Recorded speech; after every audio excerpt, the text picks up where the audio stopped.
Saya tidak melihat Gus Dur pro Zionis. Tidak. Saya dengan Gus Dur bersahabat. Tahu saya bagaimana Gus Dur. Selamat datang di channel Inti. Silakan subscribe, lonceng yang paling atas, like, share, dan komentar. Selamat menonton. Memang Gus Dur itu ketua Yayasan Shimon Peres, benar. Oh, dia dapat dana, iya betul. Untuk membuat hubungan diplomatik dengan Indonesia, dengan Israel, betul. Tapi kan sampai wafat dia nggak buat. Itu cerdasnya Gus Dur.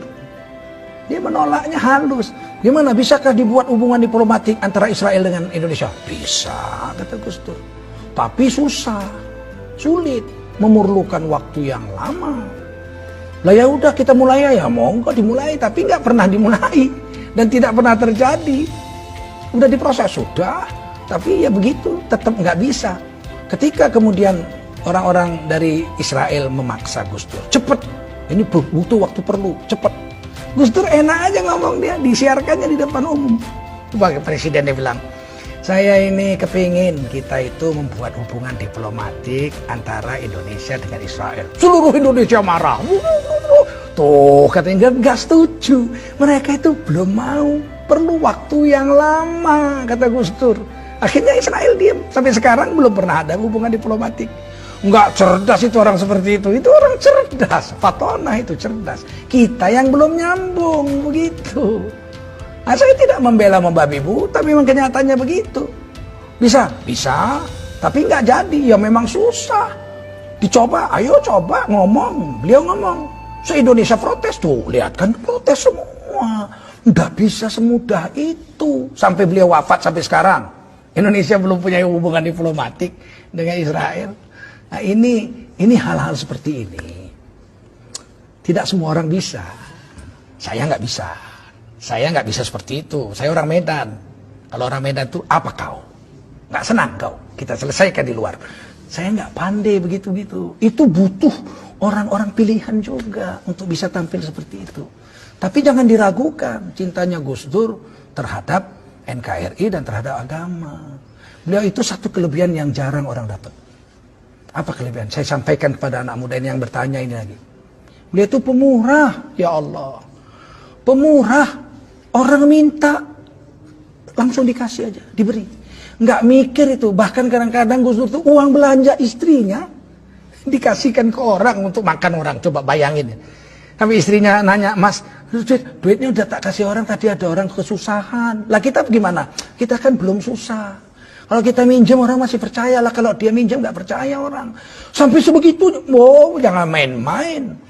Ini orang punya kelebihan, punya kekurangan. Tapi kita jangan memfitnah orang sesuatu yang kita tidak tahu. Kita berdosa nanti. Nah, ada satu kelebihan Gus Dur yang pernah membuat saya menangis. Saya ceritakan ini ya. Saya bukan menjilat Gus Dur sudah wafat, nggak ada urusan. Saya nggak minta jabatan dari bicara saya ini. Kalau saya mau jabatan zaman Gus Dur, saya sudah ditawari jabatan. Tidak mau saya. Nah, apa katanya? Satu hari saya duduk di VIP room airport Pekanbaru. Saya tamu gubernur. Saya duduk di ruangan tunggu gubernur untuk menunggu pesawat terbang. Waktu itu acara TV One tokoh kita sedang diputar. Saya minum teh habis sholat asar di situ menunggu pesawat. Tiba-tiba muncul situ tokoh kitanya itu Gus Dur. Gus Dur. Tapi beliau sudah wafat. Tokoh kita begini-begini, kemudian ibu belum wafat Gus Dur. Ibu Sinta Nuria diwawancarai. Apa sih kelebihan Gus Dur itu? Kata pewawancara itu kepada Ibu Sinta Nuria. Kemudian Ibu Sinta mengatakan sebagai istri beliau sekian tahun, kelebihan Gus Dur itu yang saya rasakan sangat menonjol, tidak pernah komplain soal makan. Kemudian nampaklah Gus Dur duduk di tempat tidur amben kecil begitu, pakai celana sedengkul, pakai kaos, makan.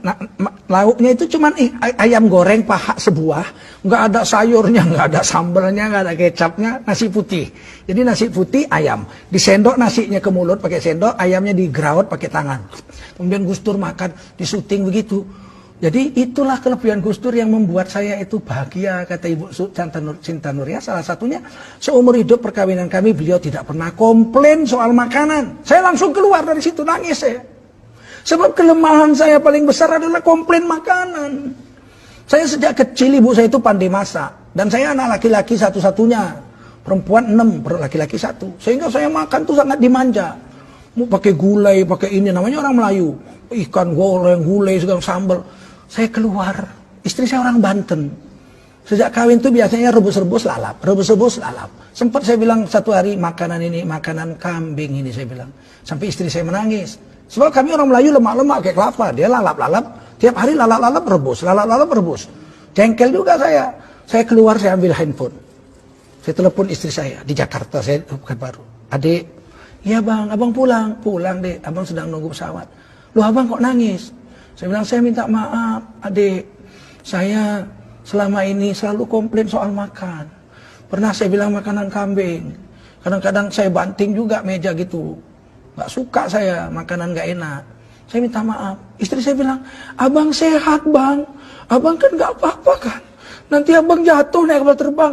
Enggak dek, saya istilah Melayu buang tabiat. Orang mau mati itu tingkahnya aneh-aneh gitu. Saya bilang tidak, saya tidak buang tabiat. Enggak ada tingkah aneh-aneh. Saya baru dengar Gus Dur. Ibu Cinta Nuria diwawancarai. Ternyata kelebihan Gus Dur nggak pernah komplain soal makan. Saya jadi teringat Rasulullah. Rasulullah itu mengatakan dalam hadis, saya tahu hadisnya. Jangan komplain soal makanan. Kalau enak kamu makan, kamu puji. Kalau kamu rasa nggak enak, jangan kau caci, tapi jangan kau makan. Pergi aja, jangan kau caci. Nah saya mencaci makanan, padahal saya tahu hadis. Saya pikir itu kan cuma Rasul yang bisa buat. Kenyataannya Gus Dur bisa buat. Ngapain mesti belajar tidak komplain makanan kok sampai jauh-jauh nunggu sahabat Nabi atau zaman Nabi. Mau zaman sekarang aja ada orang. Saya bilang gitu, maafkan saya janji. Saya tidak akan komplain lagi soal makanan kepadamu. Sampai di Jakarta saya pulang, dipeluk istri saya. Ya Allah bang, abang nonton itu? Iya, saya nggak punya TV di rumah, nggak nonton TV. Tapi di VIP room itu ada televisi. Pas TV One tokoh kita. Jadi saudara, saya tidak menjilat Gus Dur. Gus Dur sudah wafat, nggak ada jabatan saya dengan kata-kata ini. Tapi wajib menceritakan orang yang sudah wafat itu kebaikan-kebaikannya saja. Haram menceritakan aib orang yang sudah mati. Karena orang yang sudah wafat itu telah sampai kepada perbuatannya. Kita ceritakan baik-baiknya aja. Nah, Gus Dur itu orang baik, cucu orang soleh, anak orang soleh. Nah, jadi demikian. Mudah-mudahan ada manfaatnya pertemuan ini. Terima kasih atas pertanyaan saudari kita tadi. Dan semoga kita bisalah bersangka baik kepada tokoh kita, Ki Haji Abdurrahman Wahid atau Gus Dur. Ya, cucu daripada pendiri NU, Nahdlatul Ulama, Ki Haji Hasyim Asy'ari. Yang memang kadang-kadang statement beliau atau perbuatan beliau itu tidak sampai ke akal kita, kecuali kita bertanya kepadanya. Banyak yang bisa saya ceritakan tentang Gus Dur, tapi tidak mungkin, terlalu panjang ya. Tapi banyak hal-hal kontradiksi yang menggegerkan masyarakat, saya tanya kepada beliau. Dan beliau menjawabnya, saya terkejut gitu. Kadang-kadang dengan ilmu semantik, saya kan dosen semantik 30 tahun saya. Dengan ilmu semantik itu saya kaget itu kadang-kadang. Ya, hebat sekali sahabat saya ini, saya pikir, inilah mudah-mudahan ada manfaat. Berhentilah kita bersangka buruk kepada orang yang sudah wafat. Kalau masih hidup boleh kita kritik langsung. Sekeras apapun kritik kepada pejabat negara boleh. Karena itu dilindungi Undang-Undang Dasar 1945. Asal jangan bersangka buruk. Kritik aja silakan. Atau nanya. Kalau nggak jelas tanya, pakai tanda tanya. Soal dia jawab atau nggak jawab, bukan urusan kita. Kita sudah nanya, kita sudah sampaikan. Kita tulis surat terbuka. Biar dia baca, biar jawabannya dibaca orang. Dia jawab syukur, nggak dijawab kita sudah sampaikan kewajiban kita. Undang-Undang Dasar 45 pasal 28 ayat 1, 2, 3 dan seterusnya menjamin tiap-tiap warga negara untuk berkumpul dan bersuara mengeluarkan pendapatnya. Wallahu a'lam bishawab.